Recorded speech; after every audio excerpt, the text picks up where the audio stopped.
Tired, a bit dehydrated, but otherwise in good shape, Marta Malik and Maya Murata are rescued from the woods and reunited with their families. How you feeling? I'm feeling great. Never been better. In the west end of Algonquin Park, the teens were on a 6-day hiking trip with a group from the Polish Scouting Association in Canada, which teaches the same survival techniques as the Boy Scouts. All along, they were supposed to break off into smaller groups for a night and then meet up again. Instead, the girls got lost in these woods for 3 nights.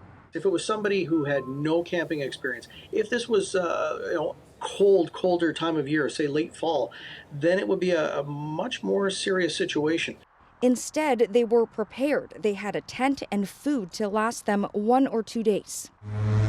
When their group reported the teens missing, a major search operation involving nearly 100 people began. Our searchers have covered a lot of territory, and not only on foot, but we had, of course, an OPP helicopter in the air, Ministry of Natural Resources. The trees are dense in Algonquin Park, making it tough to spot hikers from the air. It was this officer and his canine partner, Zoe, who sniffed them out 2 kilometers from where they were last seen.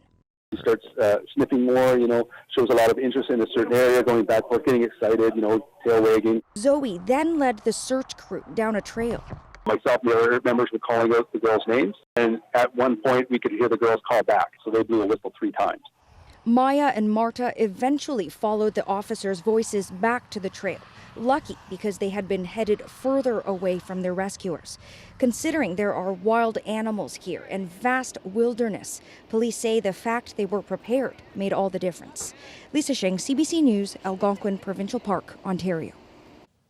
This is prime season for hiking and camping, so we asked an outdoor outfitter to give us some safety tips. Always let your family know or your friends know where exactly you're going to be at what time. If you're going for 4 days and this is where you're supposed to be after 4 days, make sure that that's where they know you're going to be. Carry a compass. Carry a compass.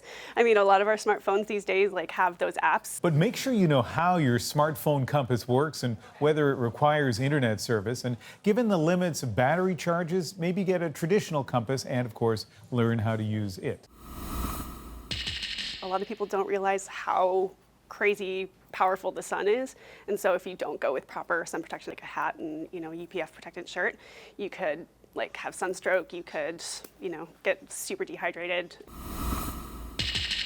One of the easiest ways just to make sure that you don't lose your group is just to use markers. So you can actually place markers on trees as you're going along so that you sort of have a meetup place.